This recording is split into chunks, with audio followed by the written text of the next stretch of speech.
Assalamu alaikum peoples, this is Tawhid Ahmed Oshan. Welcome to my channel, back with another fresh video. আজকে আমি ভ্রমণ করতে যাচ্ছি ঢাকা যশোরের মধ্যে চলাচলকারী সুনামধন্য অপারেটর লিটন ট্রাভেলসের এই নন এসি বাসে করে। যাত্রাপথে আমি আপনাদের লিটন ট্রাভেলসের ভ্রমণ অভিজ্ঞতা আপনাদের মাঝে শেয়ার করব। সেই সাথে এই বাসের আদ্যপান্ত আপনাদের মাঝে তুলে ধরার চেষ্টা করব। কেমন ছিল আজকের আমার এই ঢাকা থেকে যশোরে লিটন ট্রাভেলসের সাথে যাত্রা তা দেখতে হলে অবশ্যই আমার ভিডিওটি শেষ পর্যন্ত উপভোগ করতে হবে। বৃষ্টিমুখর পরিবেশে আমি একটা সুন্দর ভ্রমণ অভিজ্ঞতা আপনাদের মাঝে শেয়ার করব। তাই চলুন একসাথে যাওয়া যাক রাজধানী শহর ঢাকা থেকে দক্ষিণের শহর যশোর পর্যন্ত। বন্ধুরা, এখন আমি লিটন ট্রাভেলসের আরামবাগের কাউন্টারের সামনে আছি। এই কাউন্টার থেকে আমি আজকে লিটন ট্রাভেলসে করে যশোর পর্যন্ত ভ্রমণ করব। ঠিক আরামবাগের প্রাণকেন্দ্রে তাদের এই কাউন্টারটির অবস্থান। আপনারা আরামবাগে আসলে খুব সহজেই লিটন ট্রাভেলসের এই কাউন্টারটি চোখে পড়বে। তো চলুন কাউন্টারের ভিতরে প্রবেশ করি এবং আমার প্রয়োজনীয় টিকিটটি সংগ্রহ করি। লিটন ট্রাভেলসের আরামবাগের এই কাউন্টারটি সম্পূর্ণ শীতাতপ নিয়ন্ত্রিত এবং বেশ সাজানো গোছানো। 700 টাকা মূল্যে আমি তাদের আরামবাগ কাউন্টার থেকে টিকিটটি সংগ্রহ করে নিই। চলুন এবার আস্তে আস্তে গাড়ির কাছে যাওয়া যাক। নির্ধারিত সময়ের পূর্বেই কিন্তু আমাদের গাড়িটি আরামবাগ কাউন্টারের সামনে অবস্থান করছে। আর এখন আমি গাড়িটিতে উঠে আমি আমার নির্দিষ্ট আসন সংগ্রহ করব। এই গাড়িটির বডি কিন্তু যশোরের সুনামধন্য ওয়ার্কশপ থেকে করানো হয়েছে। দেখতেই পাচ্ছেন গাড়িটিতে তারা সুন্দর একটা পেইন্ট কিন্তু ইউজ করেছে, যা গাড়ির লুক আরও বাড়িয়ে তুলেছে। আসসালামু আলাইকুম, কি অবস্থা, কেমন আছেন ভাই? যশোর বসানো কয়টাই থেকে 3.5 ঘন্টা ধরে রাখেন, কিন্তু বৃষ্টি না হয়। আমাদের গাড়িটি আরামবাগ থেকে ছাড়ার সময় ছিল 1:45 ঠিক 1:45 অর্থাৎ নির্ধারিত সময়ের মধ্যে আমাদের গাড়িটি তাদের আরামবাগের কাউন্টার থেকে যশোরের উদ্দেশ্যে যাত্রা শুরু করে। টাইম মেনটেন্যান্সের যে ব্যাপারটা, এই ব্যাপারটা কিন্তু লিটন ট্রাভেলস সবসময় ঠিক রেখে তাদের যাত্রী সেবা পরিচালনা করে যায়। বরাবরই লিটন ট্রাভেলস তাদের টাইম ম্যানেজমেন্টের ব্যাপারটা খুব ভালোভাবে ইনশিওর করে।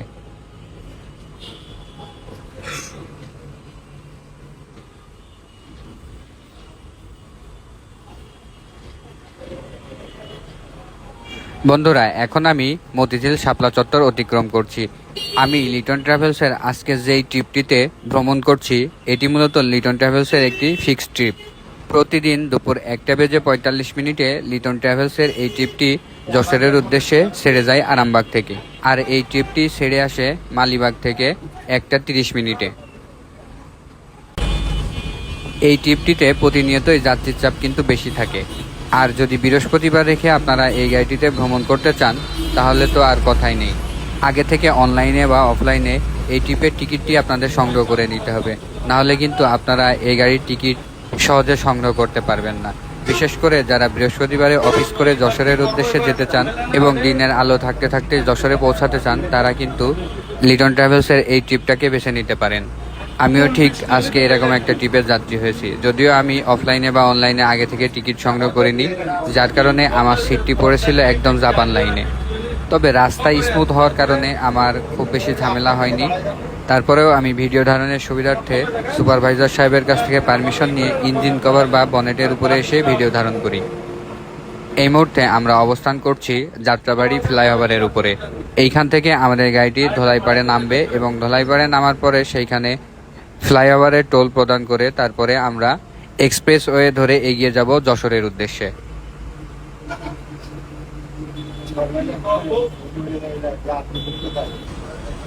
মেইন রোডের সাথে তাহলে কালীগঞ্জ হতে পারে।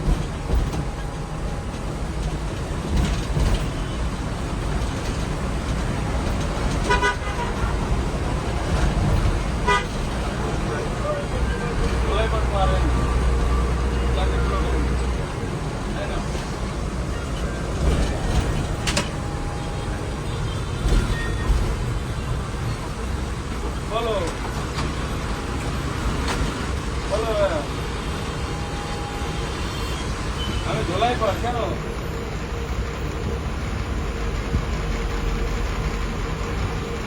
কেন ও লাইভে ধলাইপাড়ে টোল প্রদান করার পর যখন আমরা এক্সপ্রেসওয়েতে উঠি তখন কিন্তু ঝুম বৃষ্টি শুরু হয়ে যায়। আর ঝুম বৃষ্টি মানেই তো বুঝতে পারছেন জার্নিটা আরো রোমাঞ্চকর হবে। আমার কাছে যে কি ভালো লাগছিল যে এরকম একটা জার্নির মধ্যে আমি ঝুম বৃষ্টি পেয়ে গিয়েছি, এবং এই ঝুম বৃষ্টি উপভোগ করতে করতে আমি এগিয়ে যাব যশোরের উদ্দেশ্যে। ভ্রমণের মধ্যে যদি বৃষ্টি হয় তাহলে কিন্তু ভ্রমণের মধ্যে একটা স্বস্তিদায়ক অনুভূতি কাজ করে। আর যেহেতু এখন গরমকাল, আবার জুলাই মাস, মোটামুটি বৃষ্টিও হয় আবার গরমও পড়ে, যার কারণে এই বৃষ্টি আমাকে একটা স্বস্তির অনুভূতি দিয়েছিল। তো আপনারা যারা যারা আমার মতন জার্নিতে বৃষ্টি উপভোগ করতে ভালোবাসেন তারা অবশ্যই আমার কমেন্ট বক্সে জানাবেন, এবং আপনার যদি কোনো বৃষ্টির মধ্যে ভ্রমণ অভিজ্ঞতা থেকে থাকে তাহলে অবশ্যই আমাদেরকে শেয়ার করতে ভুলবেন না।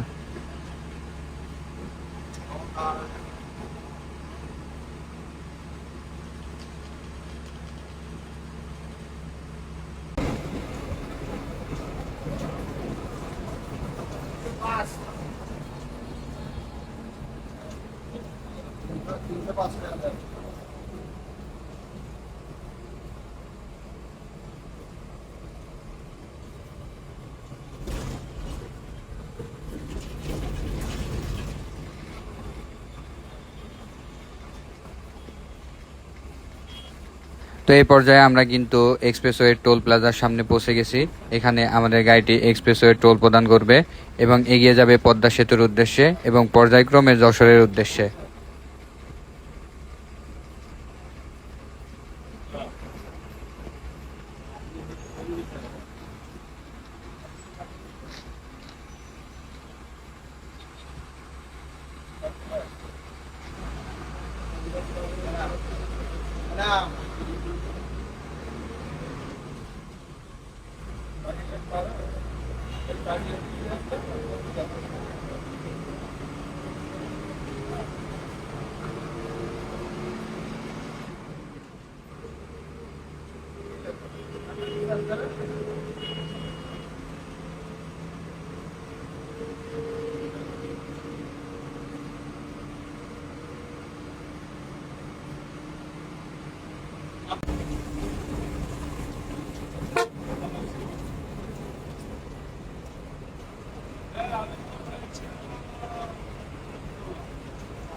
এই বর্ষার সময় কিন্তু এক্সপ্রেসওয়েতে একটা নান্দনিক সৌন্দর্য শোভা পায়।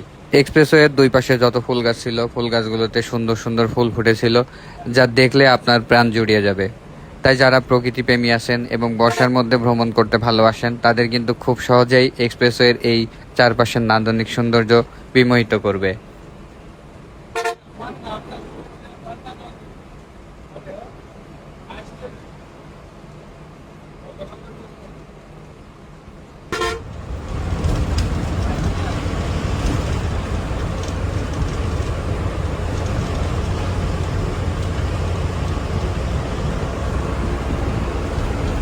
আমাদের বাসের ড্রাইভিং সিটে ছিলেন ওস্তাদ বাজিদ ভাই, এবং প্যাসেঞ্জার গাইড বা সুপারভাইজার হিসেবে যিনি দায়িত্বরত আছেন তিনি হচ্ছেন আমাদের সবার প্রিয় সালমান ভাই। ভাই বাজিদ ভাই, ছোট উস্তাদ।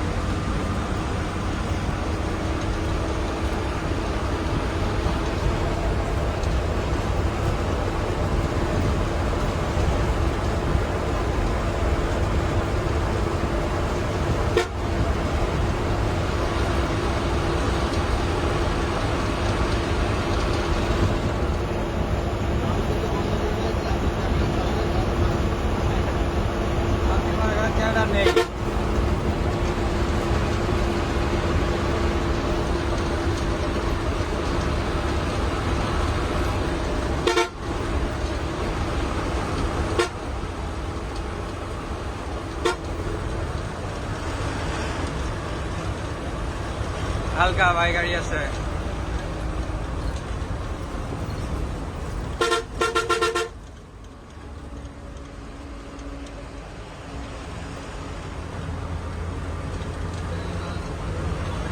ভাই ক্লিয়ার।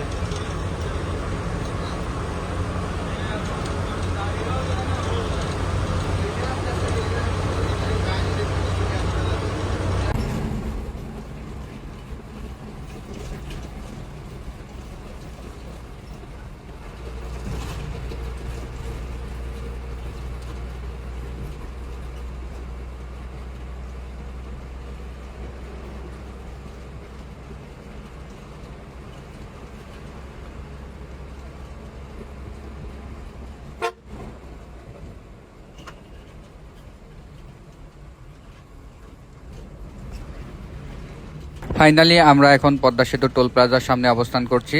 আর এখানে এখন আমাদের গাড়িটি নির্দিষ্ট পরিমাণের টোল প্রদান করবে এবং পদ্মা সেতুতে ওঠার অনুমতি গ্রহণ করবে।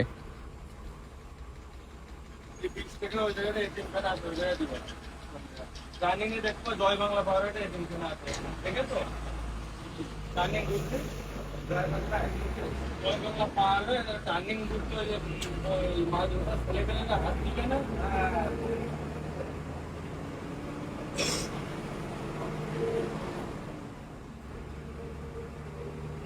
আমার না আপনার আমি এই করি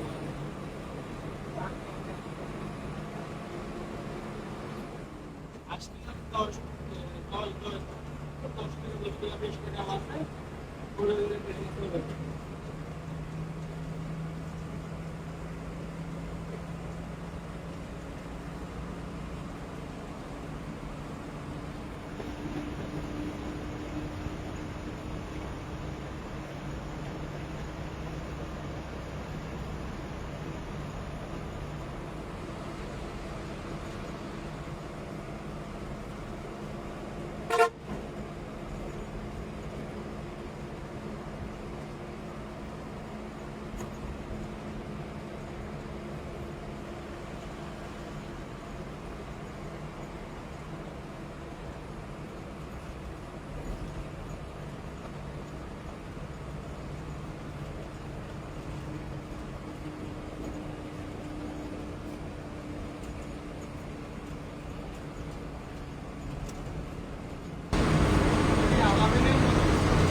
আমার মানে কোথাও গেলে আমাদের থেকে গাড়ি পাঠাই।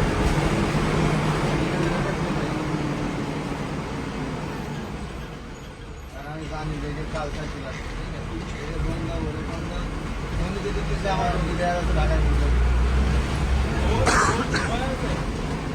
আমি লিটন ট্রাভেলসে কাউরে করিনি, শুধু আমার বস একমাত্র রয়েছে। আমার যত দুই ঝামেলা আমি আমার বস নিয়ে আমার বসের পরে ধরে বলাও লাগে। আপনাদের তো বস আমাদের তো বস আপনাদের বস আমাদের আমাদের বস তো শুরু হয়।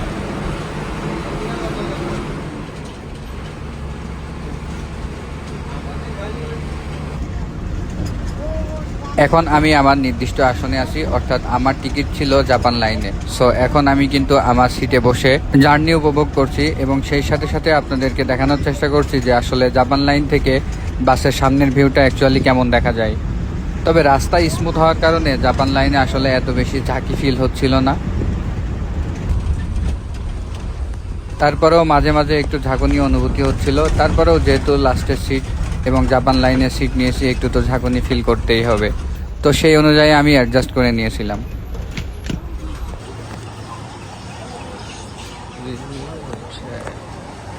এ পর্যায়ে আমাদের গাড়িটি সাম্পান হাইওয়ে রেস্টুরেন্টে যাত্রা বিরতি দেয়, আর এইখানে সময় দেওয়া হয় 20 মিনিট। এই 20 মিনিটের মধ্যে যাত্রীরা তাদের প্রয়োজনীয় ছোটোখাটো কাজকর্ম সেরে নিতে পারবেন এবং কেউ যদি খাওয়া দাওয়া করতে চান তাহলে হোটেলের মধ্যে প্রবেশ করে নির্দিষ্ট স্থানে খাওয়া দাওয়া করতে পারবেন।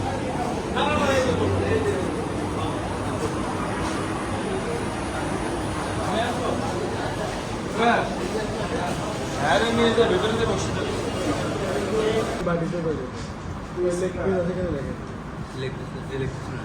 তো এই পর্যায়ে আমি সালমান ভাই এবং বাইজিদ ভাইয়ের সাথে কিন্তু তাদের সাথে যে স্থানে মানে তাদের যে নির্দিষ্ট খাওয়ার স্থান আছে যেখানে স্টাফরা খায় তাদের সাথে বসে গিয়েছিলাম। তো খাওয়া দাওয়ার কোয়ালিটিও ছিল যথেষ্ট ভালো। সালমান ভাই বলেছিলেন যে ভাই এখানে খেতে পারেন, এখানে আসলে খুব স্বল্প মূল্যে তাদের জন্য একটা খাওয়া দাওয়ার ব্যবস্থা করেছে সাম্পান। এখানে সালমান ভাই এবং বাইজিদ ভাইয়ের সাথে আর কি লাঞ্চ করে খুব মজা পেয়েছি, আর খাবার দাবার যথেষ্ট গুড ছিল, আমার কাছে অথেন্টিক মনে হচ্ছে।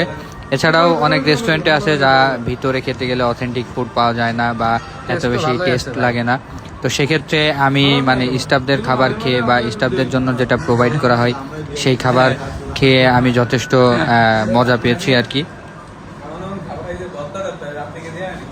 অনেক জায়গায় শুনছি যে মানে স্টাফরা যেখানে খাই ওদের খাবার নাকি মোটামুটি ভালো হয়, আর আপনারা ওই সব জায়গায় খান যে সব জায়গায় মোটামুটি ভালো খাবার পাওয়া যায়। যাত্রীরা তো এভাবে চিনি না যে আসলে কোথায় ভালো খাবার পাওয়া যায়। যাত্রীরা সব কিছু বোঝে না। আমরা যাত্রী থেকে ভালো খাবার পাই। হ্যাঁ, যাত্রীতে ভালো খাবার পাই।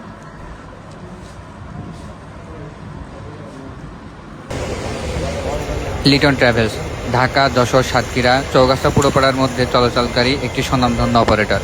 তাদের বহরে বর্তমানে বিভিন্ন নামি দামি এসি এবং নন এসি বাসের সমন্বয় রয়েছে। এই বাসটির রেজিস্ট্রেশন নম্বর হচ্ছে ঢাকা মেট্রো ব 124174।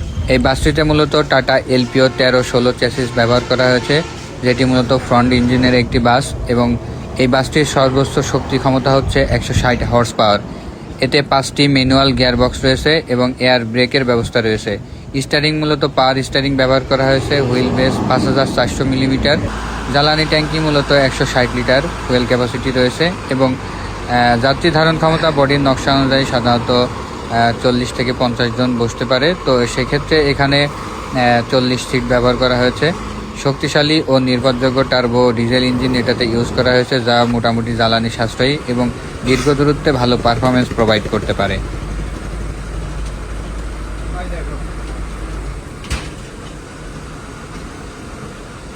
এখন সময় হচ্ছে বিকাল 4:13, আর এ পর্যায়ে আমরা সাম্পান হাইওয়ে রেস্টুরেন্ট থেকে বের হচ্ছি যশোরের উদ্দেশ্যে এবং এখান থেকে আমাদের আসলে যশোর পৌঁছাতে কতটুকু সময় লাগে সেটা আপনাদেরকে দেখাবো।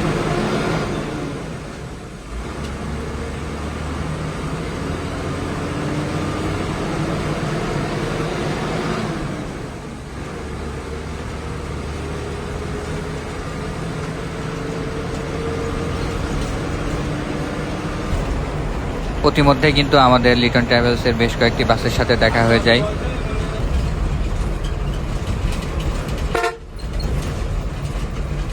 তো বন্ধুরা, এ পর্যায়ে আমরা আছি ভাটিপাড়া গোল চত্বরে। এখান থেকে অ্যাকচুয়ালি বাম দিকে রাস্তা ডিভাইড হয়ে গেছে এবং সোজা ডিভাইড হয়ে গেছে। সোজা হচ্ছে যশোরের রোড এবং বাম দিকে যে রাস্তাটা গেছে সেটা অ্যাকচুয়ালি খুলনার দিকে চলে গেছে। তো এখন আমরা ডান দিকে বা সোজা যে রাস্তাটা আছে সেই রাস্তা ধরে এগিয়ে যাব যশোরের উদ্দেশ্যে।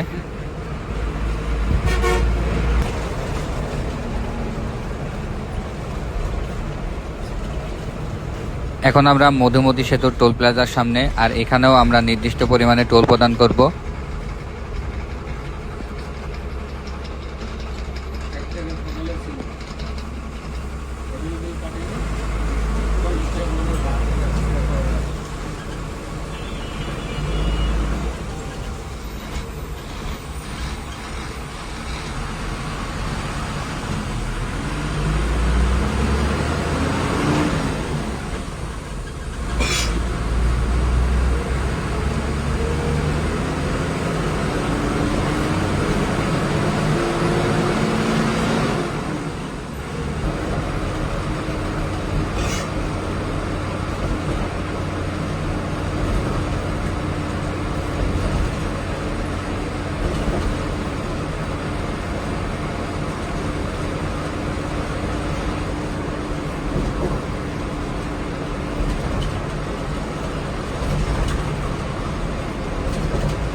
বন্ধুরা, এখন সময় হচ্ছে 5:45, আর আমরা এখন পৌঁছে গেছি যশোর মনিহার বাস টার্মিনালে। এবার কিন্তু আমার ঢাকা থেকে যশোর আসতে মোটামুটি একটু বেশি সময় লেগেছে।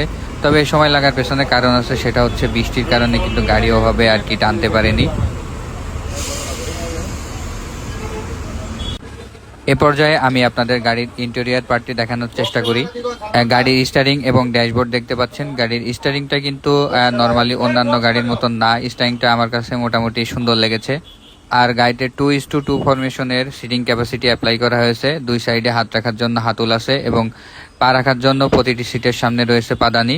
সেই সাথে সাথে সিটের সামনে বা পাশে পেয়ে যাচ্ছেন বোতল বা পেপার হোল্ডার, এবং মাথার উপরে পেয়ে যাচ্ছেন খাসা ফ্যান এবং বাংকার, যা দুই পাশে আপনারা দেখতে পাচ্ছেন। সেখানে আপনাদের ছোটখাটো ব্যাগ লাগেজ রাখতে পারবেন। ভাই তাহলে ঠিক আছে, আল্লাহ হাফেজ, দেখা হবে যদি আল্লাহ মিলায় আবার। তো বায়েজিদ ভাইয়ের কাছ থেকে বিদায় নিলাম এবং আমি নেমে যাচ্ছি যশোর মনিহারে। ওভারঅল যদি জার্নির কথা বলি তাহলে খুবই ভালো ছিল। ড্রাইভার, স্টাফ, সুপারভাইজার যথেষ্ট কোঅপারেটিভ ছিলেন। দেখা হবে ইনশাল্লাহ। এই হাত, হ্যাঁ, ভালো লাগলো আপনার সাথে জার্নি করে। আল্লাহ যদি মিলাই তাহলে আবার ইনশাল্লাহ দেখা হবে। আল্লাহ হাফেজ ভাই। হ্যাঁ, আমার জন্য দোয়া করবেন ভাই। আর বিশেষ করে সালমান ভাই যথেষ্ট ভালো মনের একটা মানুষ, তার কারণে জার্নিটা আরো উপভোগ্য মনে হয়েছে আমার কাছে। আর নতুন নতুন ভ্রমণ অভিজ্ঞতা উপভোগ করতে চাইলে অবশ্যই আমার চ্যানেলটিকে সাবস্ক্রাইব করে পাশে থাকবেন।